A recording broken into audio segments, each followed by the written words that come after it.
Okay, hello everyone. Welcome to tonight's Board of Selectmen meeting in Wenham. It is December 18th, 2018. I'll call the meeting to order, and I think I will, because I do see some people here, we're going to take the agenda a little bit out of order because we have some guests. But I will start with, as we normally do, with public input. If there's anyone here who has something they'd like to speak to that's not on the agenda, now's the time. If not, don't everybody rush the podium at the same time. Sure. So that being said, I'm going to skip down to old business, letter F, which is the annual liquor license renewal for Grassy Roots. The owner, Jenny Gramis, is here. Thank you for being here. And if you just come up to the podium and say hi, we'll hopefully get through this part very quickly. And John, letter F, I sure. think we actually have that. Yeah, I can look that far down. Towards the back. Hi, Jenny. Hello. Glad you are here this evening. How are you? Just fine. You look stunning, as usual. Thank you, thank you. You didn't tell me that, but okay. Well, I tell you that all the time anyways. It's okay. It's okay. All right. You are here to request a renewal of your annual liquor license. Yes. So, does that make sense to you? You have a purpose behind this license renewal? No, it's pretty much been the same since we've gotten it. There hasn't been, the store hasn't grown or changed in any way, so it's pretty just the part of just something. As good, but yeah. Is it the end of the, is this your first renewal? I'm trying to remember, or the second? My second. Renewal? Second renewal. Yeah. Yeah. So things have been, it was a new, as I recall, liquor license to town. So has that been working out well for you? Yeah, it does. It works out great, especially because we have such like a mom-based community, sort of like lunch where people don't want to make 2 or 3 stops with their kids. They can sort of like grab dinner and a glass of wine and a bottle of wine to take home. So right. Well, it works out. I don't think we don't focus. Food is still the primary focus, but I think it adds like a really nice element to the store. So it's not a huge People don't, revenue. they're not like, it's not like a Cappy's where people are like driving. You don't walk out with cases driving to of Grassy Roots to like Total Wine to, you know, stock up by the K's, but it definitely. That was never your purpose, I don't think, right? But it's a nice little, you know, we have really nice, tasteful wine, so I think it adds like a nice, great, tasteful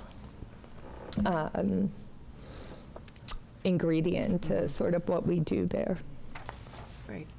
Well, it looks like there's been no problems. You've straightened out some of the Board of Health issues in the past, so I'm prepared to have a motion. Go for it. All right. Having met all the state and local licensing requirements, and paid all fees. Yes. I move the Board of Selectmen renew the wine and malt beverage and retail liquor license held by Grassy Roots, which Grassy Roots LLC, located at 152 Main Street, through December 31st, 2019.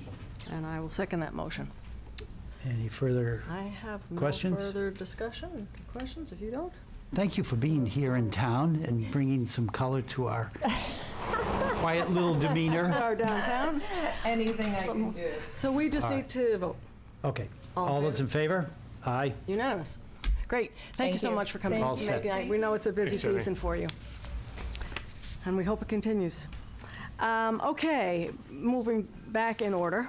The next on our agenda are announcements. As you back to me again. Do announcements, or do we want to skip those for now? Maybe let's make the announcements. We can run through them. You do them relatively quickly, because then we do have a few more things that we'll take out of order. But okay, we only got 3 or 4. Kind of nice to get the announcements. All right, out there. We have the annual town hall holiday Christmas open house, which is going to be tomorrow, the 19th. from 3 o'clock to 4:30 p.m. All residents are invited to come and celebrate the season and meet your selectmen and other town officials that will be here. Please come and join us. We really would like to see you and hear from you if there's something you want to share with us. If not, we don't hide under rocks. We're here and available all the time anyway, but love to celebrate the holiday season with you. The town hall hours for the holiday season the town hall will be closed December 24th and the 25th and the 31st, as well January 1st, in observance of Christmas and New Year's. Town hall will otherwise be open during their regular business hours until 4:30 p.m. The first 3 Fridays in January. Next, we have the holiday tree recycling. So we haven't quite got them all up yet, Really, but we're ready to take them away. To recycle it. So residents have the opportunity to recycle their Christmas trees. Again, this year, the town does not offer curbside tree collection, so please, if you would bring them, the trees free of lights and other ornaments, over to Pingree Park down the street. And Iron Tree Tree Service has offered to grind them up and bring them over to Brick Ends Farms for composting so that you can get your compost for your summer gardens. So please join that. And that's all we have for announcements. Okay, so announcements will continue out of order because, again, we have some folks here, I think, and we're going to move to new business, letter B, which is a discussion of the next steps on the Main Street Traffic Improvement Project, which was we've been talking about for a while, but we had a forum a week or so ago, 2 weeks ago. Almost 3. 3 weeks ago. Peter has followed up, gotten some input from folks, and is here to give us a report on that and also to suggest how we might move forward to the next step. Yeah. So, Yeah, and then those who wish to speak to the subject, after we've got a small presentation, we'll have you come up to the podium and speak your piece, give us those thoughts. Yeah, so as you mentioned, we had our forum here on November 29th. Had some pretty good turnout, almost 50 residents in attendance. And then in the week and a half or so following, we're kind of actively soliciting feedback from residents who'd either been or heard about it. There's an article in the paper. We put a lot of information up on the website. And I got emails back from about 20 residents and tried to kind of summarize the themes that I heard from that feedback. And they are generally that there is support for installing at least one signal, some differences of opinion on which intersection that should be, to address the safety concerns that were widely discussed. There was strong support for the proposed interim measures that were talked about for next year that MassDOT has committed to doing in terms of doing some resurfacing of the roadway throughout the corridor, restriping, and adding some additional signage and installing turning lanes at some of those key locations. There was a fair amount of concern about the potential need to widen the roadway to accommodate the longer-term changes, especially. And that tied into, again, a theme of wanting to maintain the character of our downtown. It's a historic district. And that was definitely something that was important to residents. And then I think the last one, and that kind of ties into the next steps that we're going to be talking about, is trying to not just have this be a snapshot of resident feedback, but probably do a little more deeper dive and get some more detailed input from residents while we're in this very early design phase. And so I know I think we talked about it sometime. There's been a lot of meetings in the past couple of weeks, but it feels like there was some general discussion about what that would look like.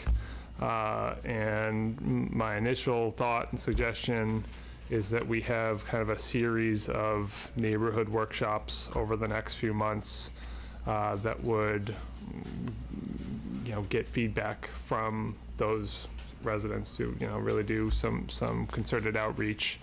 And because I think the feedback that we heard on the 29th was, very different for maybe somebody who lived on Friend Court versus on Cherry Street.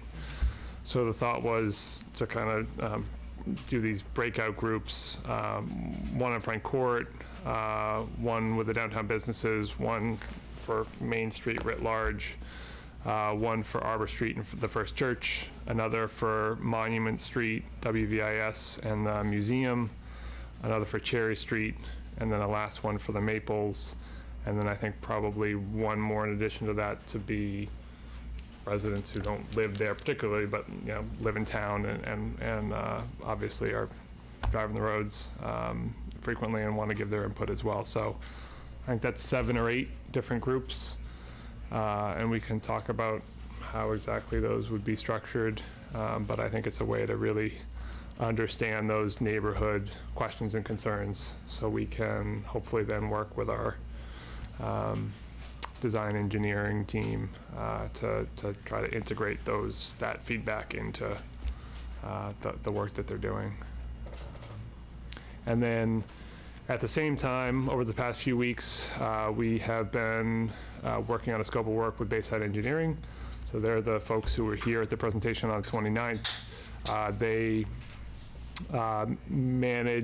designed and then managed the Route 97 intersection project back for us several years ago, which also required a fair amount of coordination, as you might imagine, with MassDOT.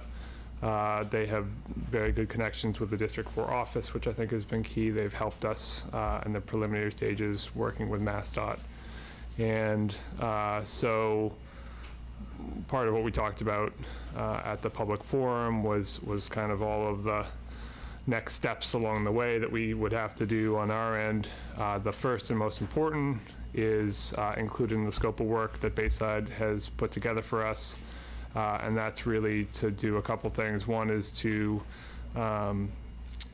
develop a survey-based plan for the entire corridor, and then to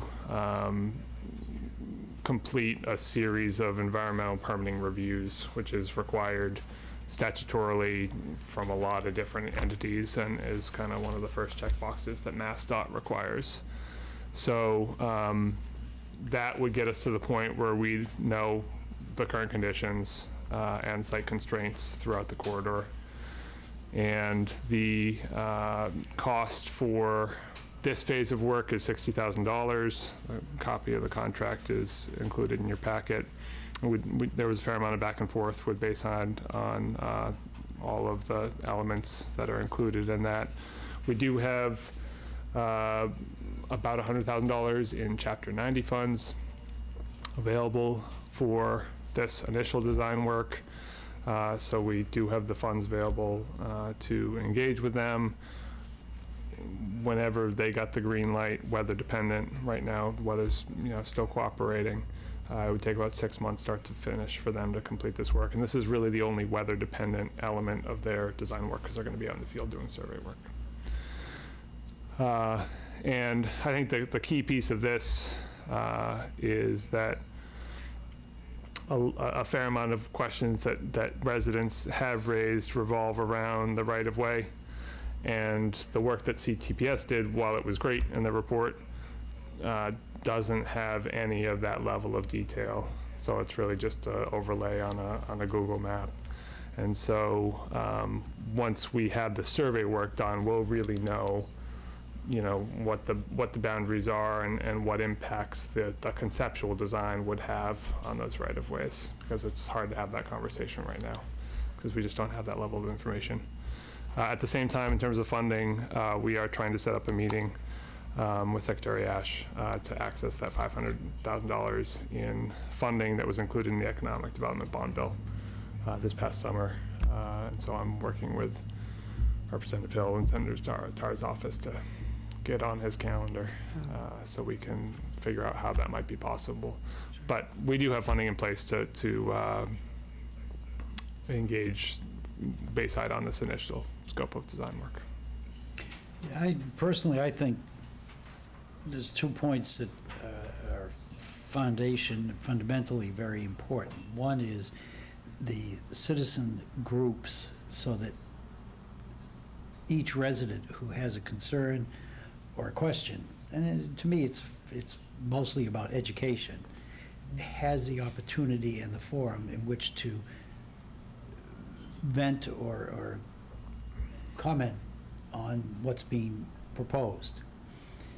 So that's, I think, is very important. The second is the resurfacing and restriping of the roadway is going to give people a tangible way in which to look at what the possibilities are going to be, so that then they can have a more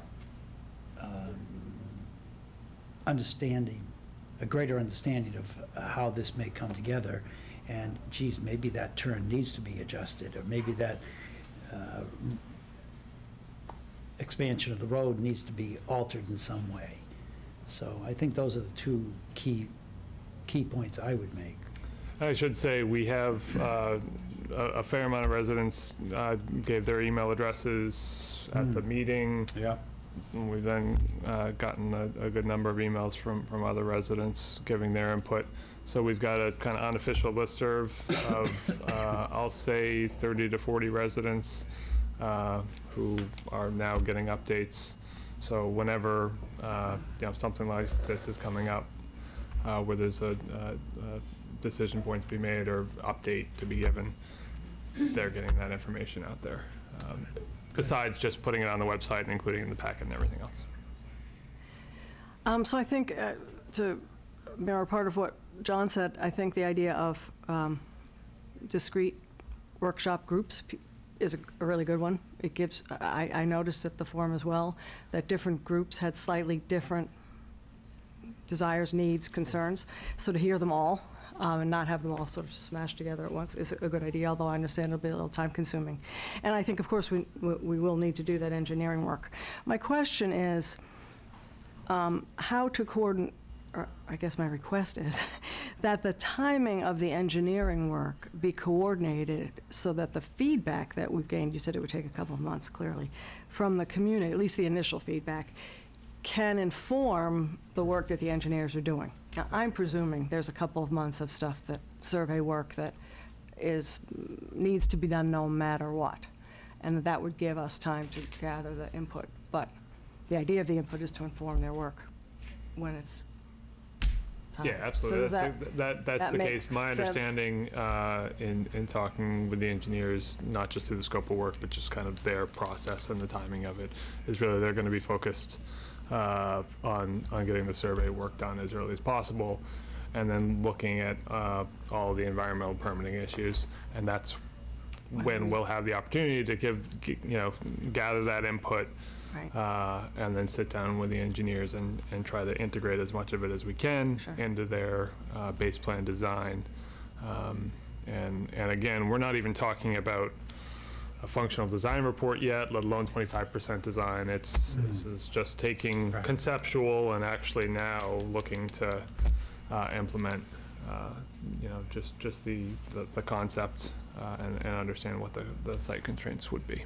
It is difficult for most people in town, including myself, to understand how many steps it takes and how long it takes, and how many the opportunity that creates to have input, but how much input and how much time to actually get to the end of this project.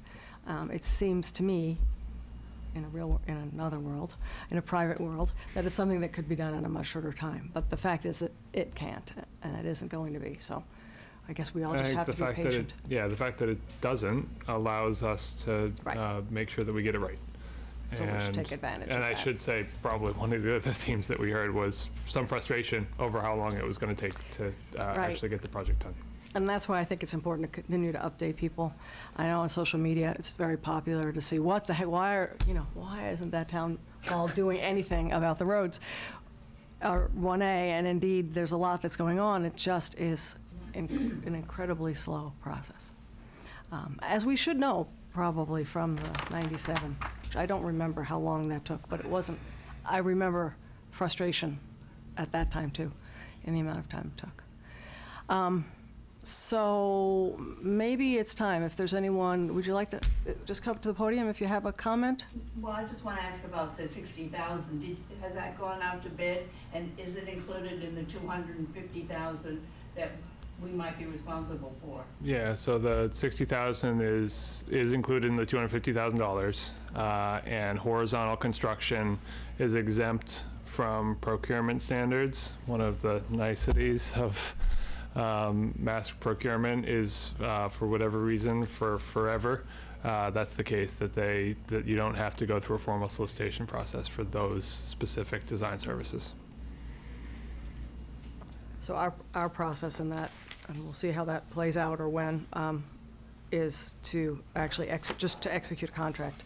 Yeah, and I will say, because this has been, we're trying to move this along, we haven't had full town council review of the agreement, so it would be, the approval would be subject to any review and feedback from town council on the actual contract. Anyone else have anything they'd like to? Sure. Will you Yes, come up? yes. As we're sitting here discussing this, I'm watching the launching pad on Monument Street as the cars are lined Yeah, up. see it. You don't. Get launched onto. Real live problem.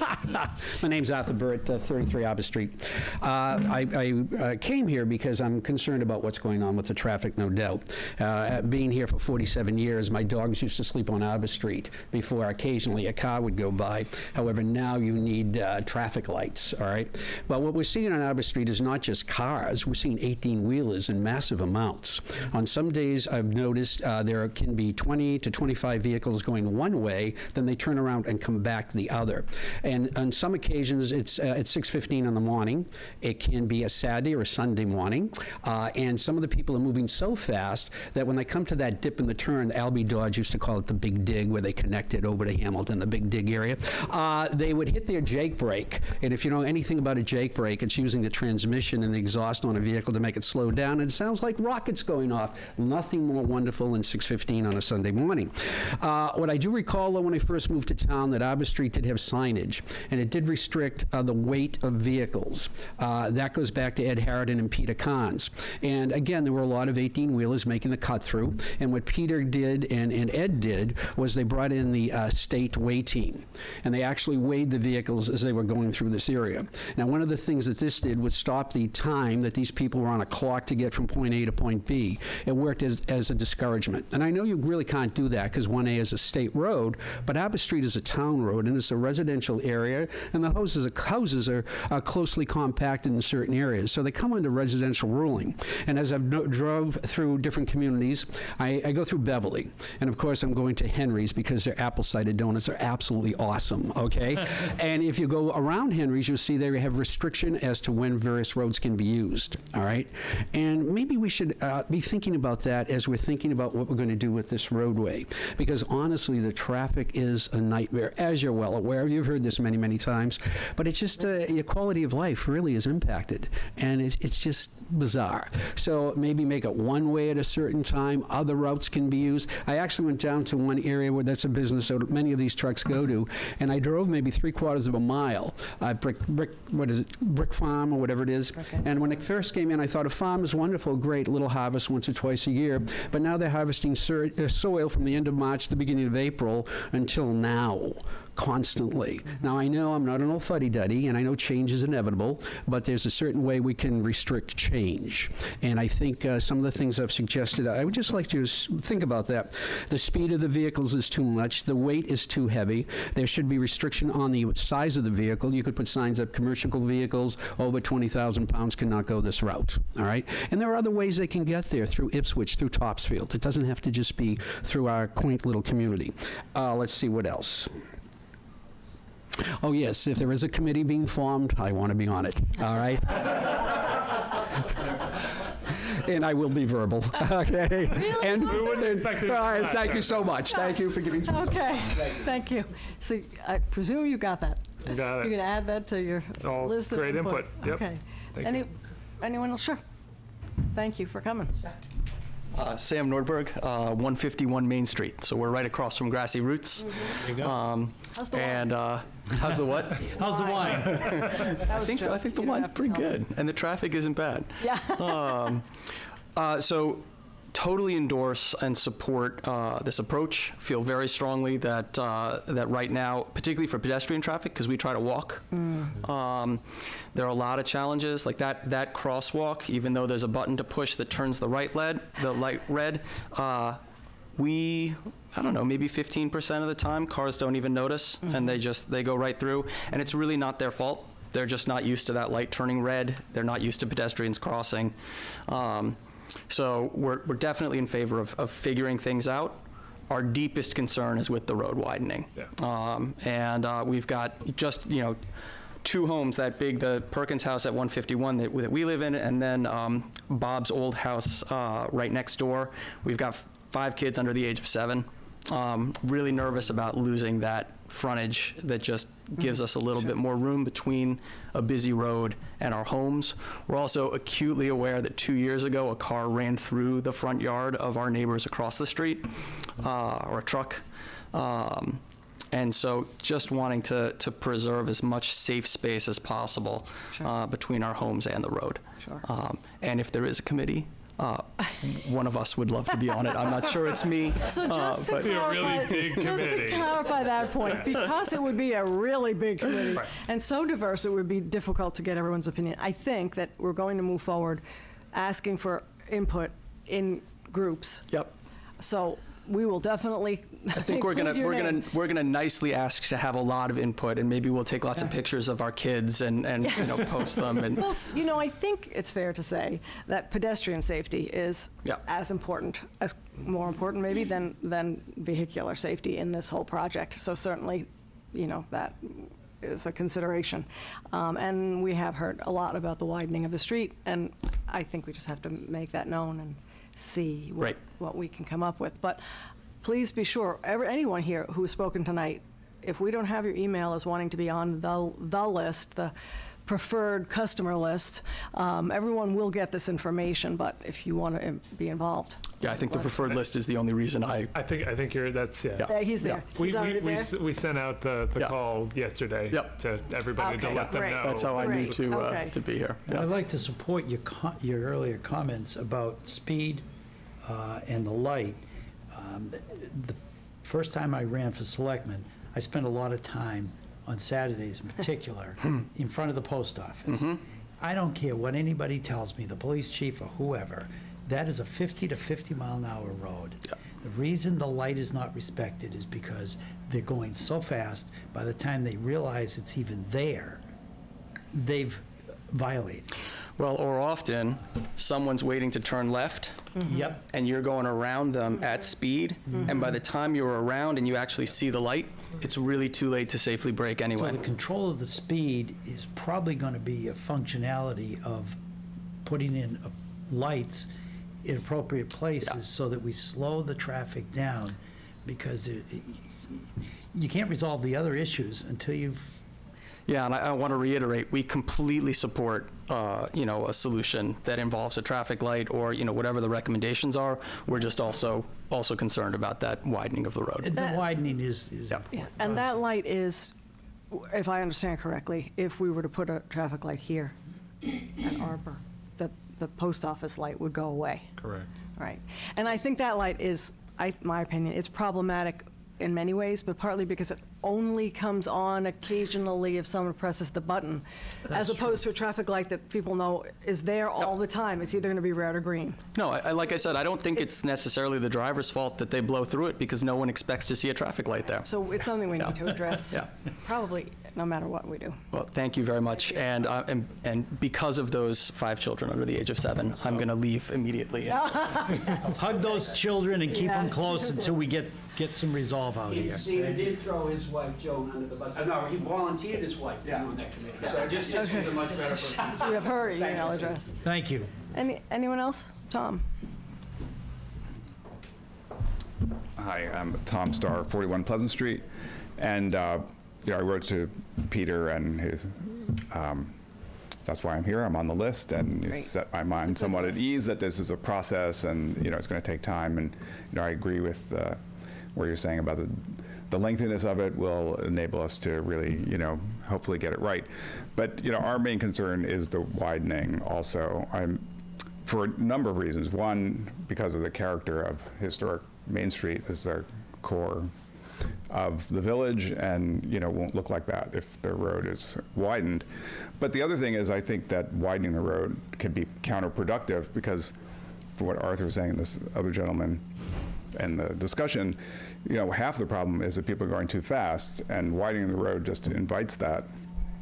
And so there are a number of other kind of traffic calming techniques that are used in Europe, like changing the texture of the roadway, or a cheaper way is like rumble strips or things like that, that could be also incorporated with a light. In other words, so that people just aren't going to be coming through at the same speed as John was talking about.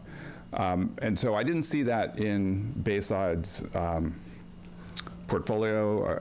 They seem to be doing pretty standard things. They do roundabouts, and I know that was looked at because that's a European way of slowing things down, but obviously not right for us. But my point is that maybe there are other, unconventional techniques that could be used that can, enhance whatever is being accomplished with the light.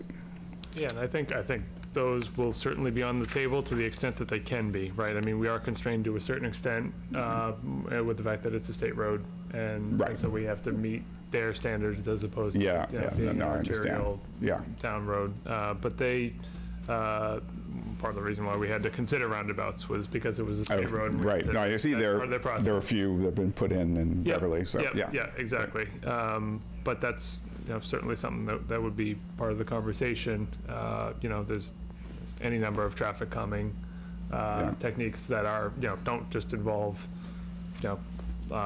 installing new lights, narrowing streets and bump outs for pedestrian crossings. Bump outs, right. Yep. Yeah, no, and ironically, the situation is, at some points of the day when I'm trying to turn from Cherry onto 1A, the traffic is moving very slowly like a train, right, and you can't get out, right? But when that's not happening, then the occasional cars are going very fast, right? So you do have two sides of this coin, and just moving people through is not, going to totally solve it. So I kind of agree with the idea of anything you could do to discourage people from taking this route. Because it's hard to persuade Detours around. Hard to persuade the state of that, I'm sure. But. We'll put the sign in North Beverly line. Or depress, the tunnel. That's right. Yeah, the big dig. Something. So, anyway. This engineering firm, if I remember again correctly, has been involved in at least one that they spoke about, a light. I think it was on a state road in a historic area. So I'm hoping that they have some sensitivity to our concerns. I'm assuming they do. They sounded as if they did. Yeah. And I now, of course, have forgotten the town, but he specifically mentioned because of course. Well, that would be good to know, because the website, of course, isn't doesn't have everything that they've done, but I just didn't see that kind of thing on it. Am I remembering that correctly? Yes, they've done at least one recent project, and actually part of the this scope of work under environmental permitting services, it's working with both the local historic commission and the state on just some early coordination and fact gathering in terms of any special requirements or provisions. So that starts right out of the gate. I mean, the other thing I just want to mention is that I know part of what the widening would maybe achieve is a better bike lane situation. But what I can see from the diagrams is then once you get out of this area, you're back to these narrow, dangerous bike lanes. I mean, I like to bike, but I don't bike on 1A. I mean, it's just not sensible. So, Right. I don't think that's a good thing to plan for in that sense. I think the issue of transitioning from the corridor, either north-south and east-west, I guess, has come up carefully easily making good transitions between the corridor and the non-corridor beyond the work that they're going to do has been brought up a few times. I think it's an important consideration. Yeah, and that will be part of this initial base plan as well.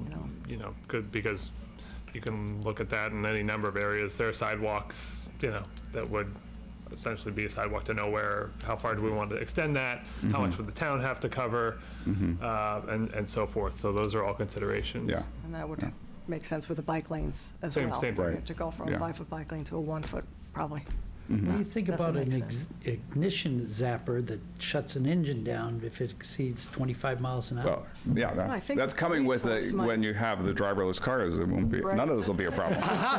They'll just stop when you say. Yeah, okay. That's a good point, because did Beverly, the city of Beverly, put in a speed limit of 25 miles per hour? They have done, that is correct. We have a local option now as part of the Municipal Modernization Act to lower speed limits in certain areas, and that could well be part of this conversation. But that doesn't include 1A. What's that? That does not include 1A, I don't think.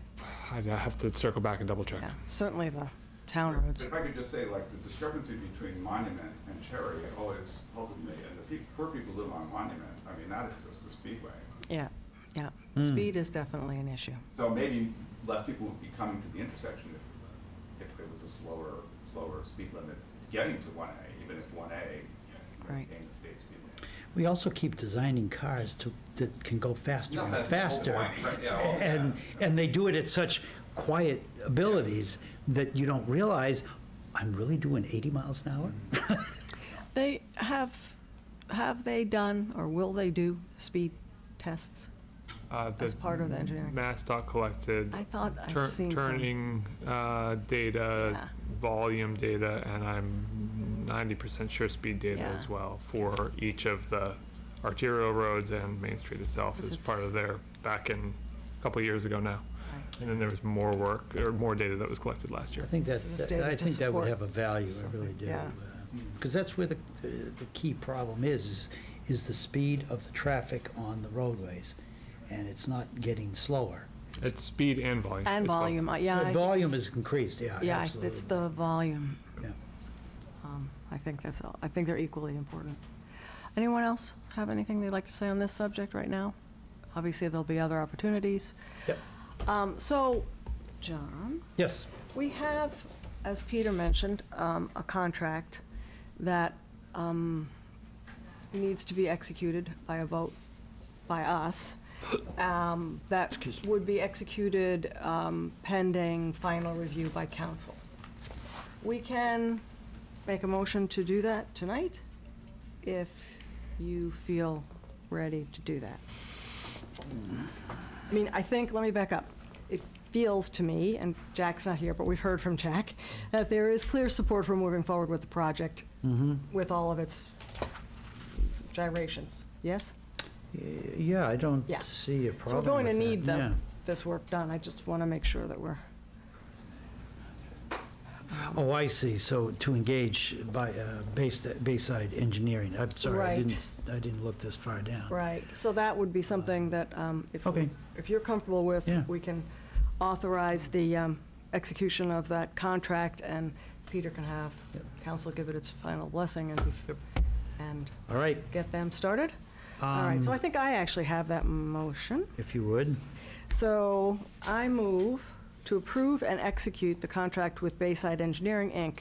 for professional engineering services for the Route 1A Traffic Intersections Project, subject to review by Town Council.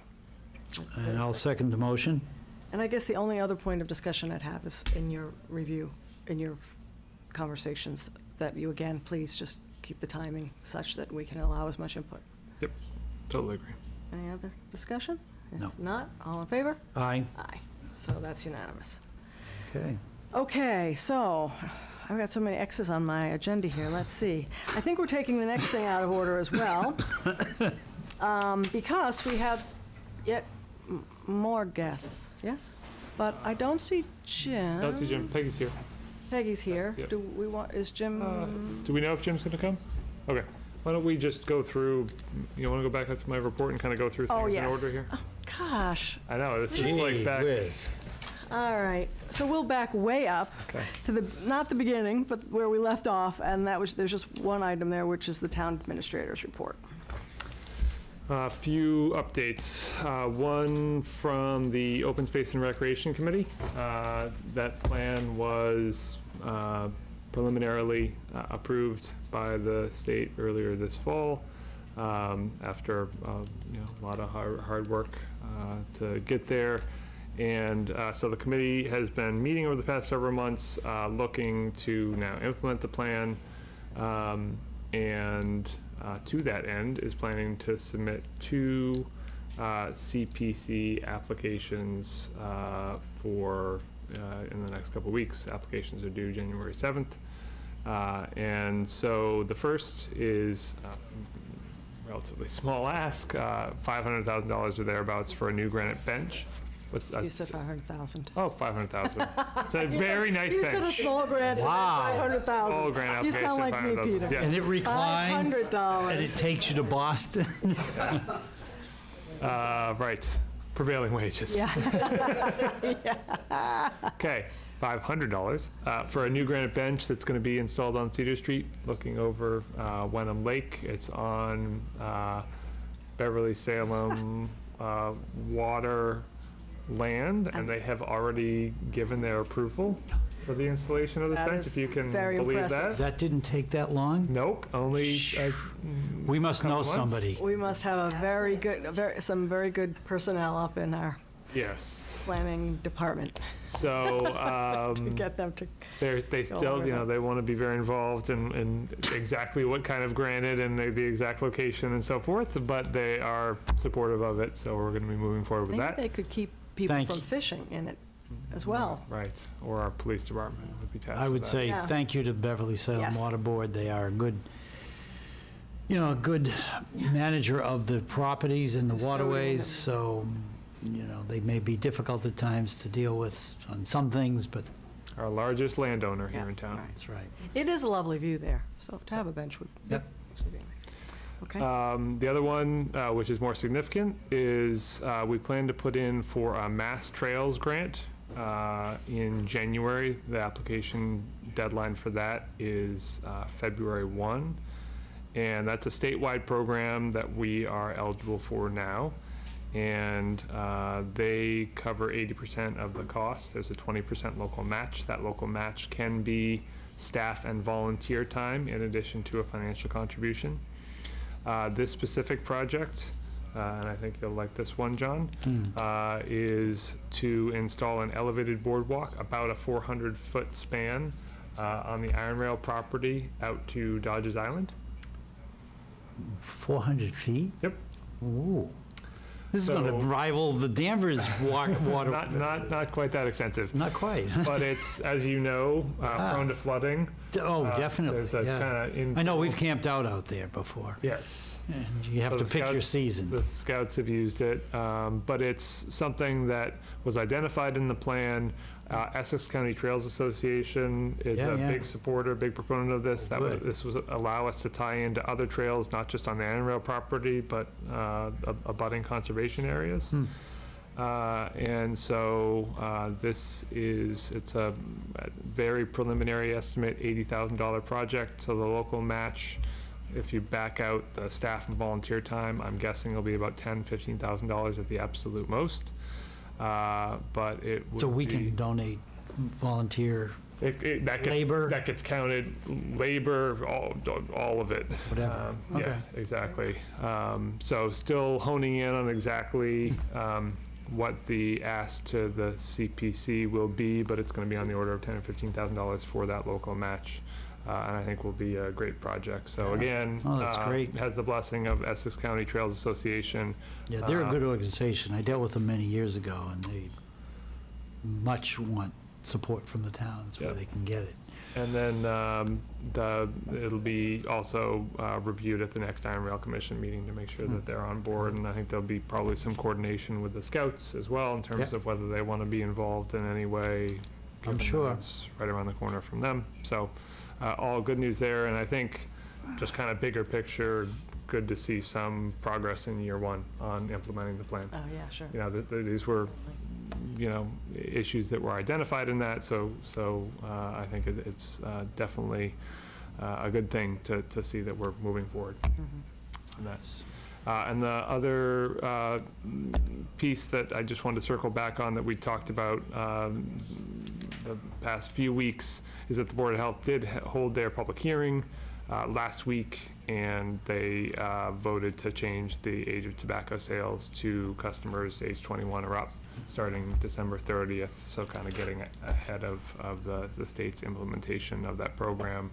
So that'll start immediately It'll instead start of a immediately. graduated program. Yep, Okay. exactly. And there also, our Board of Health is planning to meet with the Hamilton Board of Health sometime in January to talk about several issues that are mutual interest, flu clinics, and also some other potential changes to the tobacco regulations that I know some folks from the schools have expressed an interest in. So there's more on that to come, but they did make that one change to the regulations. So there's only one sales point for Yep. tobacco in town, the Yep. 97 Market. Yep. And I have to, I guess I know that they have agreed to be cooperative, but there's probably some education or something, signage that they will It's, have yeah, to implement. yep, it's new signage, but it's, Place in town that sells tobacco, I think. yep, but that they've been very much involved in the process Yeah. throughout and supportive, and so that's, there's no issues there. Great.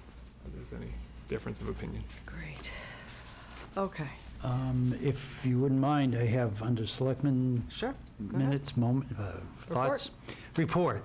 I just wanted to take a moment and report back to everybody who was not able to make the Wenham Cemetery last Saturday at about noontime, where we recognized the Wreaths Across America celebration, which took place down in Arlington, and Wenham and Hamilton also participated in recognizing our veterans who are buried in our cemeteries, and we put out a little over 200 wreaths, and I really want to commend both Gary Cheeseman and Bill Wilson for their outstanding leadership and organizational skills that they put together, a good group of folks to handle all of this, and for those of us who usually are at the lead of a charge, you guys did a super job to relieve us of a lot of duties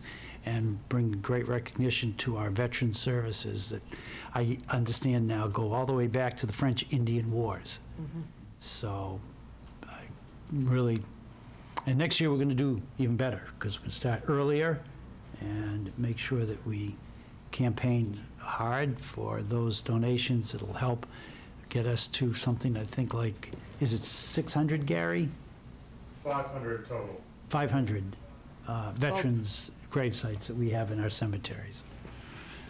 So, It was a great event. Afterwards, I got a fair number of questions about Wreaths Across America, the organization itself and what they do. I don't know if there's a way. I directed them to their website because I thought that was probably the best way. But Wreaths Across America ought to know that in Little Wenham, a lot more people know about what that is, and we're very interested to know that it existed and that we were a part of it. So for those veterans who are not adorned with a wreath, let's see what we can do for next year. So we did the best we could this year with the limited resources we had. So next year is another year, and we'll do even better. Great. Thanks. That's it. Yep. Okay. Thank you. Let's see, on to new business, and I guess this is actually the first item on new business. The review and potential approval of a proposed Wenham Connects Committee charge and solicitation for letters of interest. Again, long title, and John, you actually have that, and we have at least, I don't know who Yeah. wants to. Well, I can move the, Well, let's have a conversation. and hear the Before? report, yeah. okay, that's fine. If that's okay. I like that idea, because I have some concerns. Yeah, and I have some questions about questions what I've too. read. So I always feel like when there's a meaningful discussion that can be had, that it might be useful to have that discussion because it might inform or change the motion or the charge, so we'll wait till the end to decide how we want to proceed. But we can start off with understanding what this is meant to be. Okay. And I don't know who's best to respond Yeah, I to some of the questions, but Sure, yeah, that's come on fine, up. Peggy, if you want to start. How are Hi, you? Peggy, thank you for coming. What's your comment? Feels like we've seen a little bit of you lately. It's been great. Great to see you again. Good to see you. So, as you know, I'm Peggy Cahill, and thanks for having me. I'm the consultant working on Wenham Connects, the Age and Dementia Friendly initiative for the town of Wenham. So the charge you have in front of you is for a specialized Wenham Connects committee. So the mission of this entire Wenham Connects is to create a vibrant sense of community for older adults, and to create a positive vision of what sort of healthy old age can look like. And what that is rooted in is building a healthy social environment to accompany people as they age, supporting them to remain as capable and connected as possible, and to live with dignity and meaning. So that means having an interconnected community working in concert, like a orchestra, where each part is a contributing member of the whole. And this is really a community-wide initiative. When we think about the Council on Aging, we think of serving older adults through services, programs, building of resources.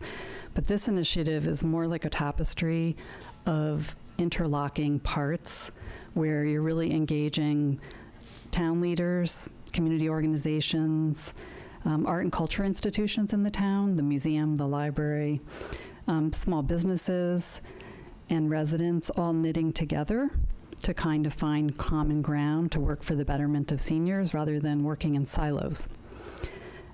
So we're really trying to build empathy and solidarity with elders, and engaging all of these groups, the town administrator, the town departments, the committees, and these other groups I mentioned, to kind of come together and work to build this initiative from the ground up. So it's a grassroots initiative, but education is a really key component of it, and what education about what is age and dementia friendly. For example, we had the Alzheimer's Association come here and do a training about dementia in your community, and the library came, the director, some local businesses came I outreached to, the Essex County Trail Association came. So it's like really building awareness among all the groups that interface with older adults in the town about how can we better support people.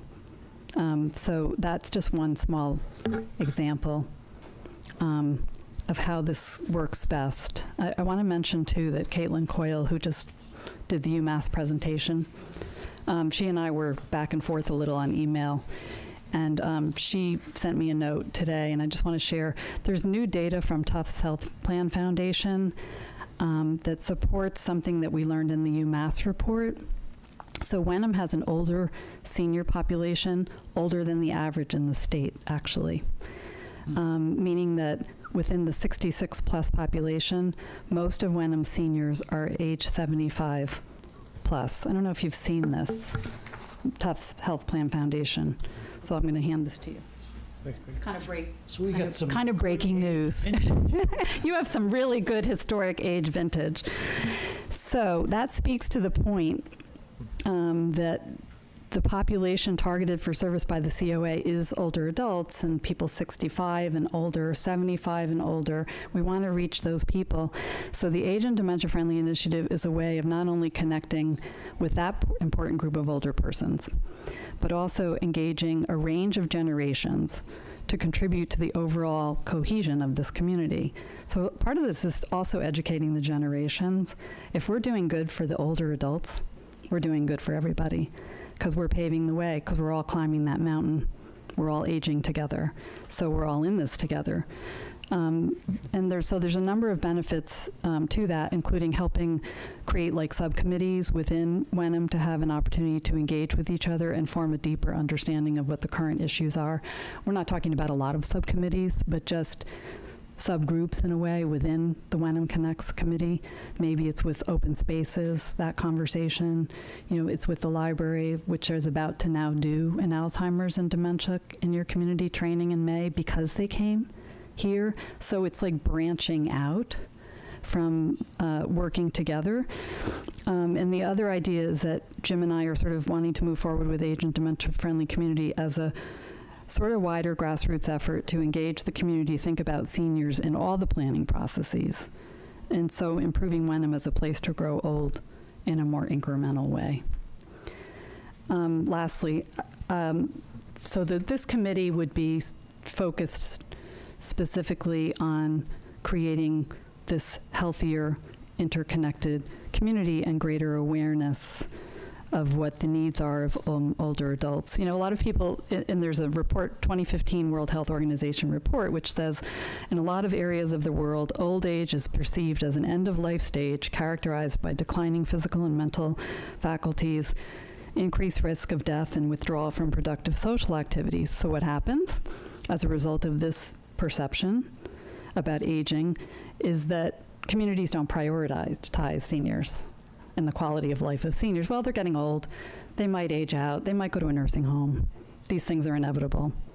And this framework doesn't create a healthy social environment. So that is actually kind of a myth, too, that the World Health Organization report revealed that actually good health for aging, the highest factor was the social environment. The healthier social environment, the more support you create, the healthier people really are. And it increases their functional abilities. It's called the capabilities approach.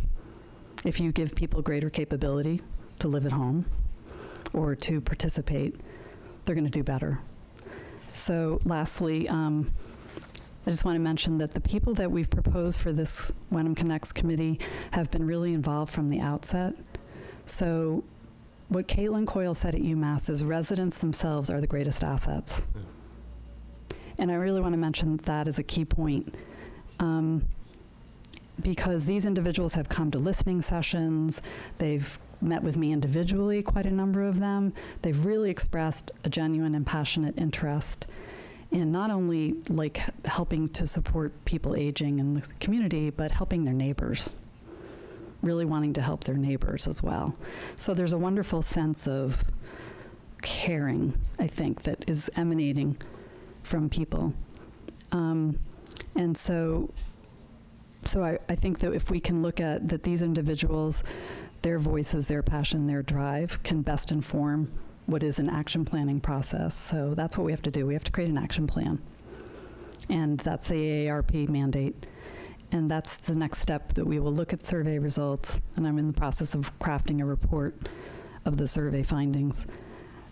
And then use that as a vehicle, a tool, based on also UMass Boston's presentation to us, and say, where do we begin? How can we create some action steps? So I really feel that there's momentum among the individuals that have expressed interest. And I hope that we can have a committee singularly focused on this, because I feel like it really needs it. Thanks. You're welcome. Do you want me to stay here for questions, or? Okay. You want to ask some questions? Yeah, Okay. yeah, if you don't mind. Yes, please. I guess it's about 12 years ago when I first ran for a selectman. One of the demographics I came to understand very clearly was the senior population in our town. So this is not a new subject for me at all, and I've been continually supportive of recognizing that we do have a significant and important part of our population, which are the seniors. And we need to not only recognize it, but, wherever we can support it, that's great. But it would seem to me that we're duplicating systems here. I mean, the Council on Aging exists.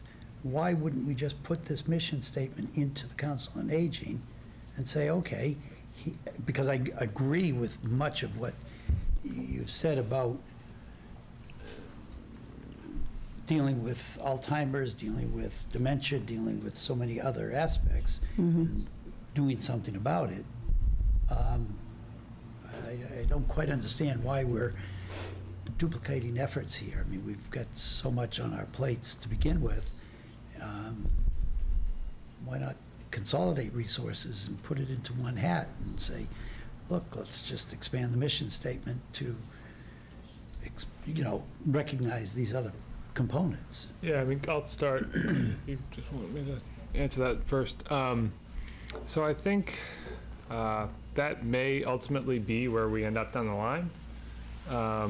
Part of this, and going through the needs assessment and the survey results and putting together an action plan, is kind of looking at what the COA does anew and understanding what that model is now, what it should be, what it needs to be, and how we get there.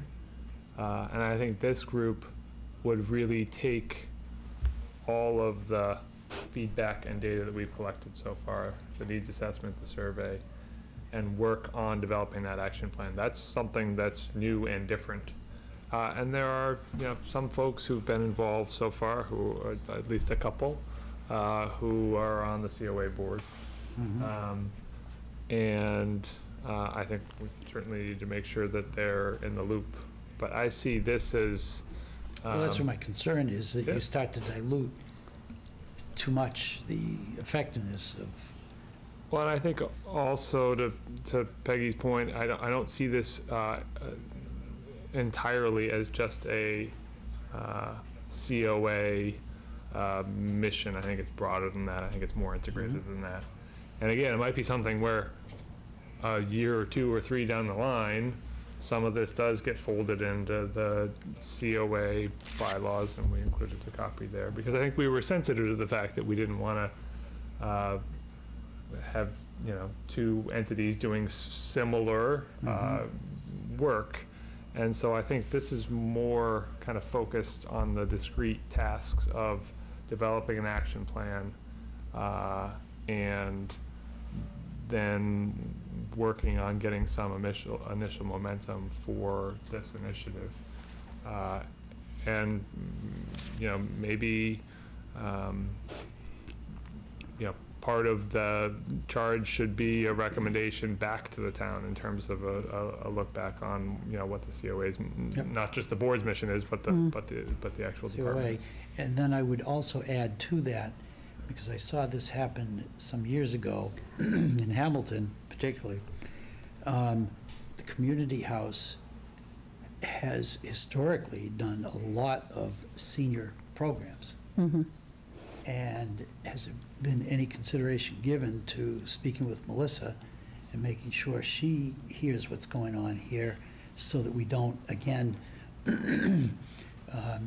one possibility is offend, but 2, again, dilute the effectiveness.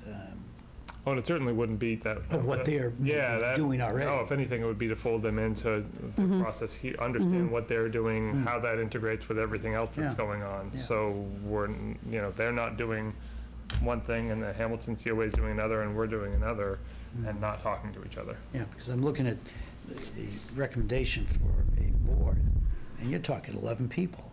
I mean, that's a lot of people. It would just be 9. And 9 plus Well, it's 9. No, it's 9 including the 2. Oh, it said up to 9, and then I thought the other 2 were... Including those 2. included. Yeah, and that's quite honestly an initial best guess at what the size of it should be based on the fact that we've had about 10, 12 residents who have been involved in this work to date, who've expressed some interest. And I think that was part of the agenda item, was kind of understanding, do we want to, my thought is that, you know, I think we should reach out directly to those folks first and say, okay, if we're going to be putting a committee, a formal committee together, are you still interested? Can you commit to being involved, you know, going to monthly meetings and so forth? And then, you know, maybe the, that head count for the number of members, you know, could potentially come down depending on what feedback we get from. I've often found, you know, when you set committees and commissions up, anything beyond 5 to 7 starts to become difficult. I mean, I deal with Veterans Board of 8. Trying to get a meeting once a quarter with 8 people is not an easy task. If you want, you know, people to actually attend. No, I think that's really important. We want people who want to be there, who are committed to being there.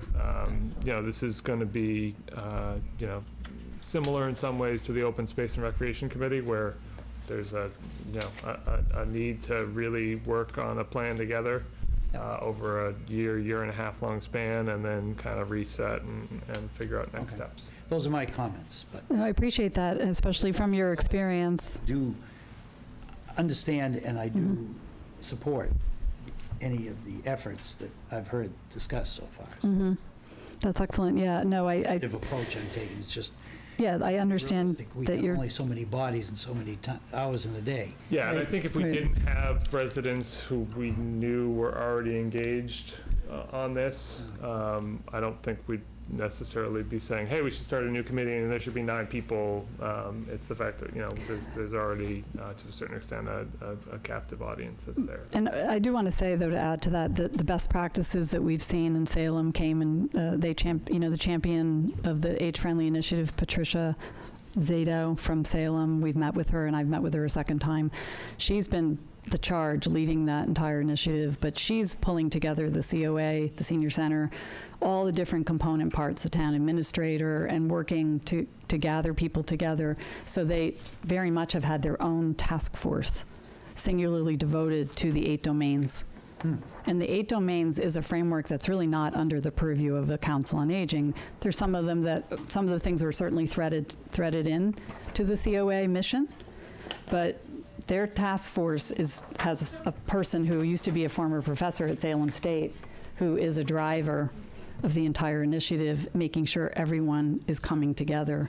So I don't see it as duplicative. I see it as taking the pieces, the community house, involving people in the conversation, so we're working together, and so it's not going to be confusing overlap.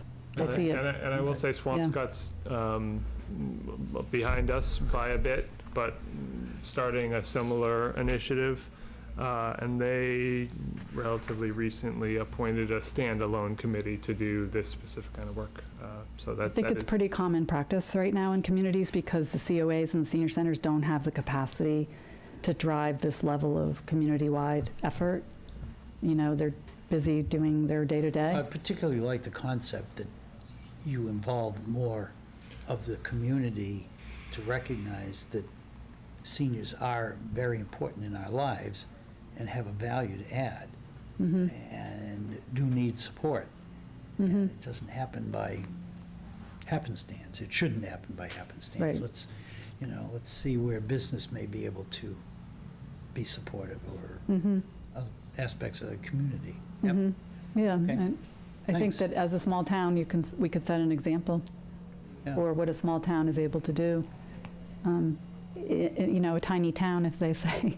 In suburbia, you think maybe there's not a lot of movement, but there could be some wonderful things that could grow out of a grassroots movement of people that really care. And the people that have come, that have expressed interest, seem to have a genuine caring to make something positive happen. Thank you. Well, Yeah. it seems clear that there are people who care, and that those people in particular are going to have the most passion to move this particular initiative forward. Right. So, you know, the notion of a committee, although I think we all just cringe a little bit about another committee, Yeah. has its merit. And not that we're so special or different or that this hasn't ever been done before, but I think we're feeling our way a little bit in terms of how best to do this. But there does seem to be a very concrete deliverable that needs to happen, and that's the plan, the action plan. Right. So it seems to me that maybe we should think about this a little bit more. I do agree, 9 people is a lot. Maybe you need 9 bodies, but you still have to have a quorum and you have to get together for meetings. But if there are 9 really totally engaged people that want to come forward, we should consider that. Also, I think that maybe the time frame of this appointment is, always a year. So this a committee would be appointed for a year. But I think Peter mentioned it, and I think I'd reiterate, maybe elaborate a little bit more on the fact that 1 year be a check-in point. I don't know who said look back, but that we don't just sit back and say, okay, now we have this committee and it's going on forever. Let's have a committee of whatever number we think we can. Let's give them a charge with some very actionable items. Let's have a framework of 1 year, and then let's sort of Terrific. reevaluate. Absolutely, like reevaluate, yeah. I love it. So that To make sure it's working. Yeah, And that it's doing what it's and got set the out right to do. charge. We want it to be Maybe working. More people or fewer people. So to that end, I guess I would recommend that we talked about this briefly, but that we go in a little different order in this particular project, and that we reach out to those people that apparently have self-identified and have been active before we even approve a charge. Let's see how many people will come up and put in a letter of interest saying, not only are we interested, but we're interested enough to be on a committee that's going to meet regularly, et cetera, et cetera. And that would help us that will help inform us on how big we reasonably should have this committee or have the support for. And maybe just review or revise the charge relative to the term, which now just says 1 year and then it'll be reappointed. Maybe just word it to give it a little ability to reevaluate at the end of a year, so that we know we have a data point and a time that will remind us to do that. Okay. We'll just call this a draft charge and send this And out then- to those people who reach out to us and Ask for a letter. interest Yeah. Okay. for January, and then depending on what we hear back, how many of them, we can Great. talk about what's the right number, Yeah. Right. and then what the term Right. language should look like. Right. And Well, it sounds excellent. Thank you for approving phase 1 of just seeing if we can get the letters Yeah, and, yeah, I think and it's generating really- it's really an important initiative, and the commitment. we need to do what we can. I'm thinking about the timing a little. I'm sure we can ask for letters of interest by our next meeting, but it happens to be the first week of January. Holidays and So we events. may acknowledge the fact that people might need a little bit more time to even engage with the fact that we're asking. Yep. They're They've also been aware. made aware, some of the people So- that I've been meeting with and talking to. Yeah, if we have heard back, let's do it. Okay.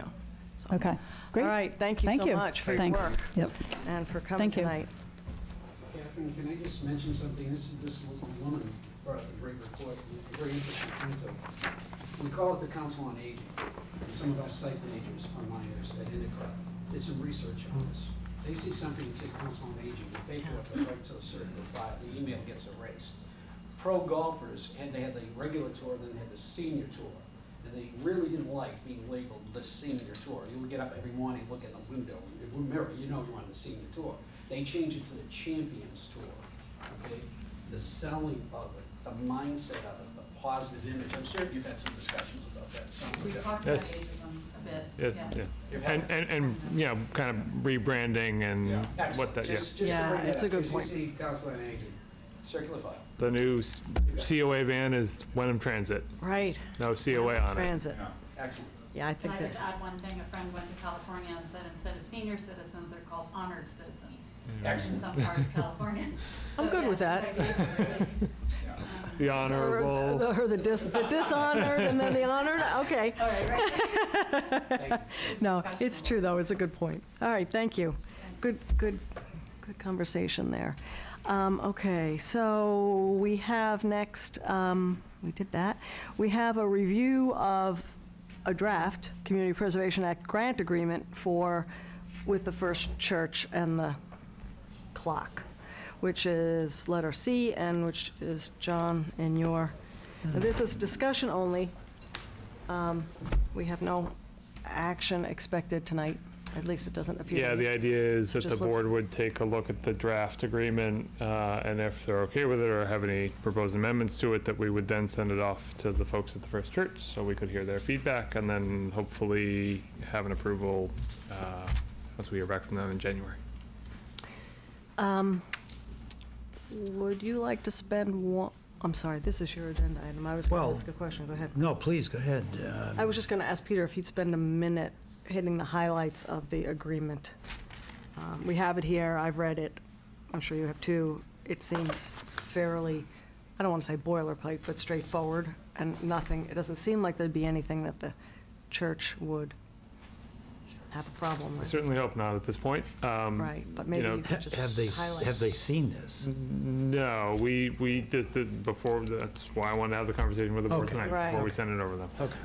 I will say, I mean, it's not necessarily a standard grant agreement. There's a fair amount of standard language for CPA grant agreements that is included in the template that we provide on the website.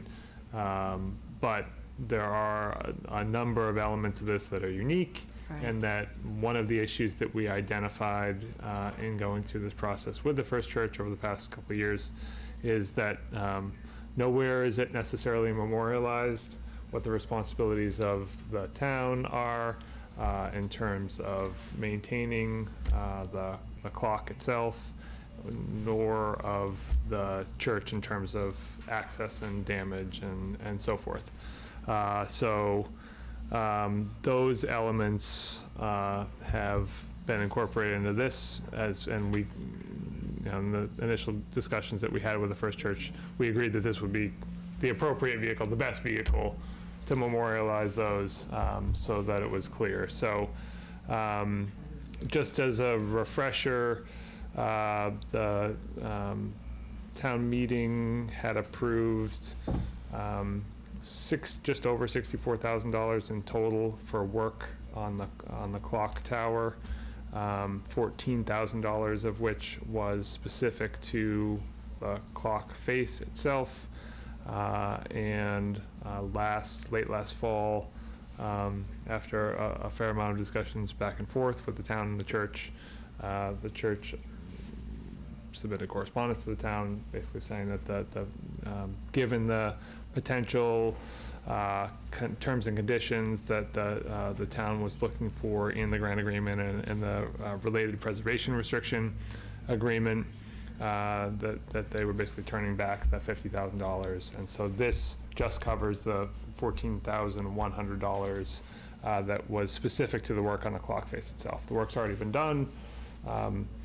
Town meeting's already approved the funding. This is really just to reimburse the church for the work that was done, and to memorialize the fact that the clock it's the town's responsibility to maintain and operate the clock, to carry insurance on it, and that the church is basically just agreeing to display the clock, to provide access to the town, and that if any damage is done to the clock as a result of any member of the church or their subleases, the cell tower, and so forth, that's their responsibility.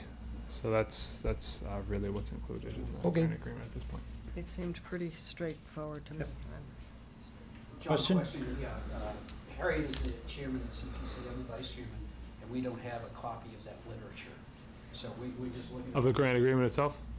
Of whatever you've been negotiating. There hasn't been any negotiations. This is a preliminary draft grant agreement that would then go from the board to the First Church to get their feedback. Have you not seen this draft? No, we have not seen it. Okay. I think we should see it before it goes to the church. And if any other discussion on any of the other grant agreements that might be floating around for the church and. Well, we're only discussing this particular one tonight. We need to have a separate a discussion, I think, about that, because I understand there have been some discussions, side discussions, and I think we have to all agree on who has what role now and moving forward. And I don't think we've actually talked about that and agreed to that. So I have there's nothing, I don't think there's anything, well, I guess if the church doesn't agree with this, it becomes a negotiation. And to that extent, we probably don't want it to be a public document, but we're sitting here in open It is a session public talking about document. it. No, it's a public document. It's in the online. packets. It's gonna be in the I can certainly packet. send, So, yeah, I'll send, so it, That's fine. it's in the packet. I'll send you Yeah, it's a there and Word no issue doc, with so that. you've got it, yeah. Okay, if it's in here, it's here. It is, yeah, but it's PDF and it's part of the whole packet. so I Correct me can- if I'm wrong, but, yeah. Yeah, that's all. Yeah. Yeah, of yeah. course. Just a clarification. and this Yep. was approved by town meeting. Yes, this was So, approved by town meeting. We're superfluous at this point. It's a matter of function performing, So being performed. this particular element doesn't have any of the legal complexities that the others did. That No, the others would, yes. this is much more straightforward. Right. Right, Yeah, at this correct. point. Yeah. Yeah. Yep. So my personal professional feeling is that we're certainly here to say, yeah, write the check. You know, I don't see what's standing in our way anymore. No, It's other been than- there, it's been approved by town meeting. Yep, and as long as the First Church is amenable Yeah. to the terms and conditions, Yeah, and they may have some minor things might. that they want to see some different language on, which is certainly. Understandable. Yep. So Okay, so, to forward this to the church, Right. I don't see a problem with that. Okay, And I'll we'll send get it a along to copy them, out. and I'll send a copy along to the And you CPC. folks, you Yep. folks have that as Okay. well, so. and then you'll, after I presume they have a meeting somewhere in their future, Yes. and after that, you'll get back to us with any comments they have. Okay, that's really all that we needed to Okay. do on that particular item. I don't have any other matters. Oh, now we get to the money stuff. So under old business, we have two items. They're both reviews, I think, and the first one is a review of the preliminary FY20 budget. It is budget season, and I think we can pretty much count Can on you do having... that in 10 minutes, Catherine? You know, Peter wrote the time for this. I'm actually just going to let him talk. Oh, I'm sorry, did I say 10 minutes? Wait, I think someone's channeling Jack here. That's right. Well, I think there have Yeah, been some... where's our speaker? I know. There has been some new information, and I think that's just the point of tonight, is to just bring us up to date on the latest that we have. We don't have everything. My understanding is from relative to the schools, they have a meeting tomorrow night, so that's a big piece of things that we don't have any information on. Big piece, yet. 52% or so of a Right. piece of the budget picture. Yeah, so we still, our preliminary projections have assumed a 3% operating expense increase from the schools. That's independent of the enrollment shift. And, we've had the enrollment shift numbers for a good amount of time. It's about half of what it was historically.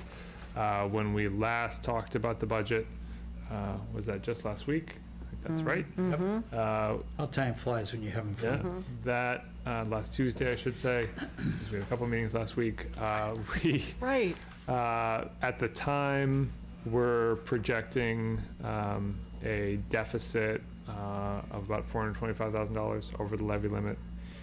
And so part of the discussion then was looking at, there was a series of proposed budget requests above level services for FY20. And so what I've included in the packet and sent out to the board is a couple-page spreadsheet that shows what the changes are, group them into categories, what the changes are, what department it impacts, what the cost implications would be, some supplemental information, and then are looking for the board's initial feedback on where each of those items sits from an overall priority perspective, and then within each of those categories, a numerical ranking of how important they are relative to the other items. And we provided... Oh, this thing. It's that thing. We have a smaller, need your magnifying glass version. That Yeah. works. No, I'm beginning to wonder, okay. I think even on a legal sheet, it's probably pretty as small as it needs to be. You So can try 11 by 17, we could do that. double 8.5, 11, fold it out. Right. We did provide both in the packet and electronically, all kind of in one place, all of the supplemental information that we've gathered. Most, if not all of that's already included in your FY20 budget books, but it's kind of hard to find, so we thought we'd give it to you all in one place.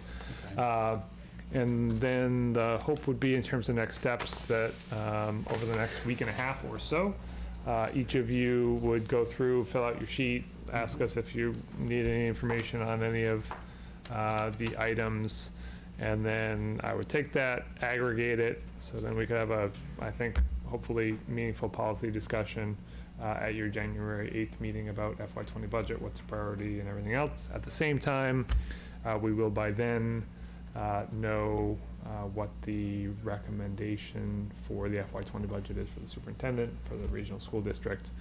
I will say the one major data point that was still up in the air at the time when we talked about this last week was our new growth. We had been projecting from September through just really this week, new growth for 18 on the order of about $475,000. We have our now actual new growth for 18, which is about $200,000 less than that, so $287,000, and that's related to what the DOR certified in terms of the measure and list project, what counted towards new growth, what didn't, what was just an increase in valuation. So that brought down our levy limit pretty significantly. So the deficit that we're now looking at is a little over $600,000.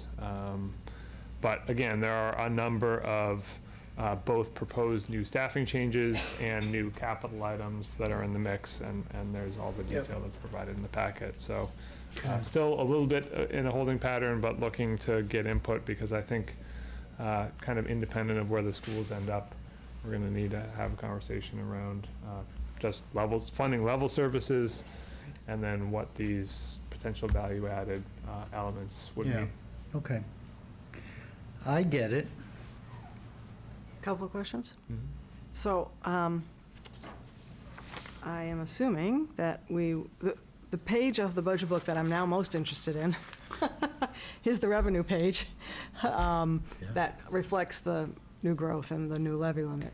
So I'm hoping that will be, I'm sure it will be updated at some point. It has been updated. It's been updated, but I didn't bother to send it out. I mean, the bottom line, it changes the, it's a $190,000 or so difference. Right, So right. it goes You can from do the math. goes from 425 to 615. So if I'm reading that right, some of the discussion that we're going to end up having is quite possibly not only what are we going to do to fund additional services beyond level services, beyond the levy limit, but possibly, and we'll wait and see, how are we going to fund level services within the levy limit? So that doesn't make this exercise any less important, but it adds another dimension to the fact that there may be some things here that will receive a lower priority because we've got to fund other things. Yep, absolutely. And that's part of what I think was also discussed last week was, once we know the schools, Right, right, that's the, recommended budget, right. that kind of, that fills the last major hole in, all of our calculations. So at that point then, I'll be putting together a memo prior to your January 8th meeting that lays it all out in terms of what level services looks like for the town relative to the levy limit, and Right. same with the schools and our value-added Right. elements and our capital items. And that's what I'm looking for. Yep. I think relative to the schools, we should remember, and I don't know whether history will repeat itself or not, that what they're going to discuss tomorrow night and then ultimately vote on January 8th is what they call a preliminary budget? No, I've forgotten the name. You think I'd know that. Tentative budget? Tentative budget. It has no, the school committee will vote on this budget, but it really just marks the beginning of the discussions. So here's the superintendent's budget, and now the school committee has formalized the beginning of the discussion. So sometimes we take this tentative budget and just assume that's the way it's going to end up. And it has been that way in the past couple of years, but depending. Actually, the timing is, I believe the school committee is going to be meeting on January 2nd. So, January 2nd. Yeah, I said 8th, but that's us. That's us. And that's when they have to approve their tentative budget. So in between this meeting and the next time the selectmen meet, the school committee will receive the superintendent's recommended budget, and then we'll adopt a tentative budget all within a 2-week span right around the holidays, on kind of bookending the holidays. Which is why I'm hoping that the school committee will see it the way I think it's meant to be, as the beginning of the deliberations. But, so, although it provides a data point for us, we don't know for sure if that's the final data point, but we usually hope it goes down and not up. The second just comment I had, and I mentioned this to you earlier, Peter, is the chart that you gave us includes the desire for us to prioritize the last thing, prior capital commitments. And I just would say that those are not really, those have to be, we're committed to those already, is what I'm trying to say. So we really don't need to prioritize those in the mix. That's true. For our point of view. It's the very last thing. Yeah, and those are the about- leases that we're in a multiple year. Yeah, we paid for from free cash last year or previous few years, or had other one-time funding sources. But we, to your point, those are, we're under contractual obligation to make those payments. It's just calling out the fact that those are being newly introduced into the operating budget because we don't have another available funding source for them for FY20. Right. Okay. And so you would like this back in time for you to, and I'll say this, use the wrong word, I'm going to use accumulate, and you're going to say aggregate the results before our meeting in January. Yeah, and just the way, the holidays fall and everything, it'd be Right. helpful to have it by the end of next week, so that we, that really just then gives a couple days after the new year Right. to pull it together and have it for you in the packet by January 3rd. We got our marching orders. Yeah, I got it. I get it. It's actually, I won't say it's easy. On paper, it's not as hard as it will be in reality. Okay. And I will just say one other thing. Sure. If in the course of that, and a lot of it depends on what we're looking like relative to the levy limit, but if the board feels the need to have the department heads back in and have some further conversation, I think that will be the time to do it. I think that's going to be essential I anyway. think it is too. Yep, I Looking think I ahead. agree. That's just kind of something I wanted to put out Yeah, there glad now. you did. Because I think particularly, there's some nuance to some of this that isn't necessarily captured in a memo or a job description or just some data points. Right. And we talked about it in some detail at our meeting on December 1st on the Saturday workshop with the department heads, but probably merits having some of them at least back in for some We further talked about conversation. so much that day. We talked about everything that day, and now we're looking at it with a little bit different lens. Yep. So I agree. We probably will be asking at So least a make- few of them. Make back. sure you let them know that they need to practice up on their arm wrestling contest, because the board is going to No, this nominate is- the chairman is- to arm wrestle No, each no, no. department This is head a at a time. collaborative activity, Yes, indeed. and we're going to print some money in the back room.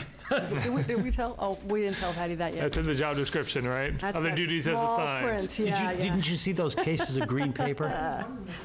Green paper was. Okay, not to prolong that, if you have, is that it for Yep. that? We have one last thing, and has to do with the tax classification rate hearing, an update on reval. We did have our tax classification rate hearing last night? Last night? Last night. I don't think anyone in town will be surprised to know that we have one classification for everyone in town. I guess it's number 1. So whether you're a business or a farmer or whatever, resident, you'll have the same tax rate. But there is some information, new information, and I think, Peter, maybe you could Yeah, do you summarize want it. to touch on it, Patty, or do you want me to do it? Okay. Oh, great. Yeah. So this is Patty Moore, our new finance Thank you, director slash Patty. treasurer collector. We're going to have to do like FDTC or Right, something. make it a lot easier that way.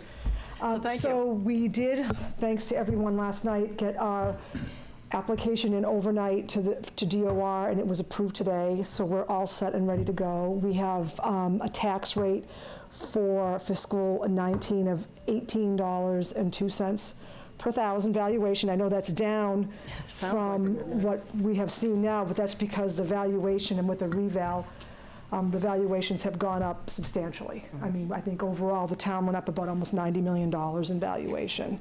So clearly, it's really just kind of a, you know, a give and take. Just about every taxpayer will see an increase. So what we're trying to do is, my goal is to get the tax bills processed by the end of the week. I'm starting tomorrow to do that. They're expected to be mailed between the 27th and the 31st, which I know is problematic for people who do want to pay before the end of the year. What I'm also expecting and hoping for, if everything goes smoothly with the commitment tomorrow and the next day, that we would have bills by Friday, so people could at least call, come in, find out what they owe, and if they want to pay before that. We just need to have the commitment done in order to be able to take people's money and tell them what they owe. So what I'd also like to do this year, and I spoke with the town administrator concerning this, is to, once we get the commitment book done, to put it online, and we can do instructions on people on how they can look it up themselves if they want to see what their what their amount due is. It also helps during the year if we have that, so as realtors can look and know what's there. They don't need to be calling us all the time. They can see what a tax bill is for a building.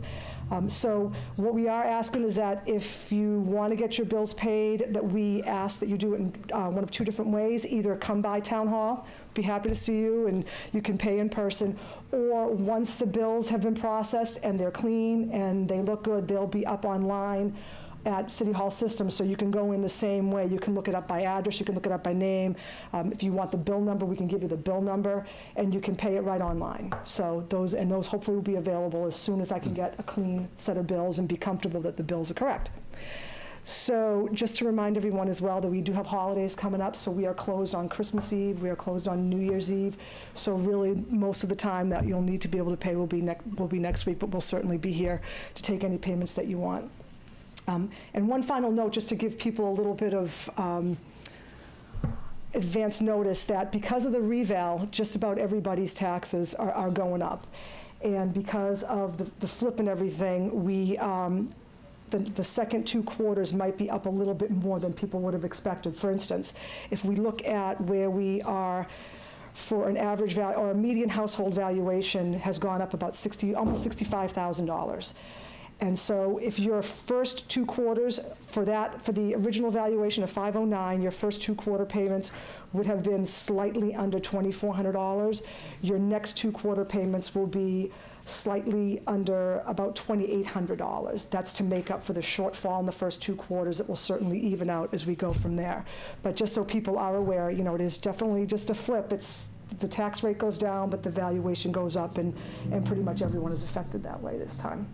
And again, as we talked about last night, the increase from 18 to 19 for the median home valuation is about $770. Right.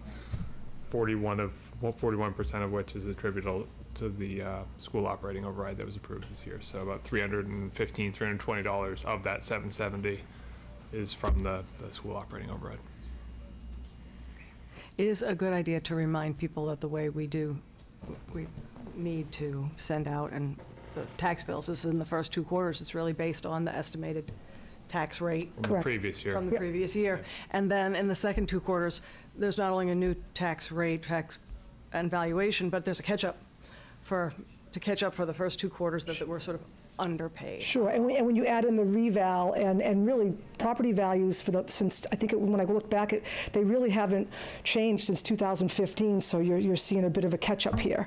So I know it might be shocking, but it's really just the valuations really hadn't changed since they went up from between 14 and 15.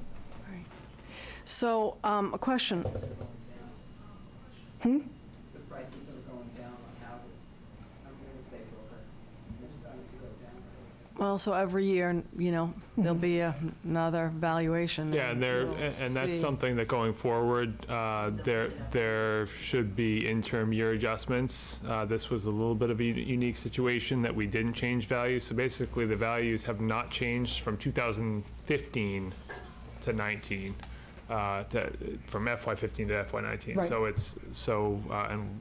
Generally, property valuations over that time span have increased. Maybe of late they've gone down, and that would be reflected in the interim year valuations that we would do on an annual basis.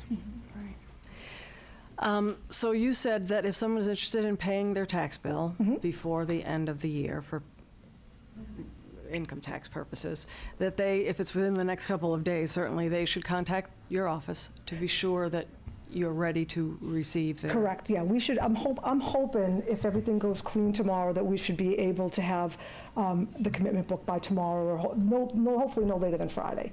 And by then, once we have that commitment book done and I know what everyone's tax bills are, they're welcome to come in. We can take the payment right then and give them a receipt with it, stamp the date, and they'll be good to go for 2018 taxes. And relative to paying online,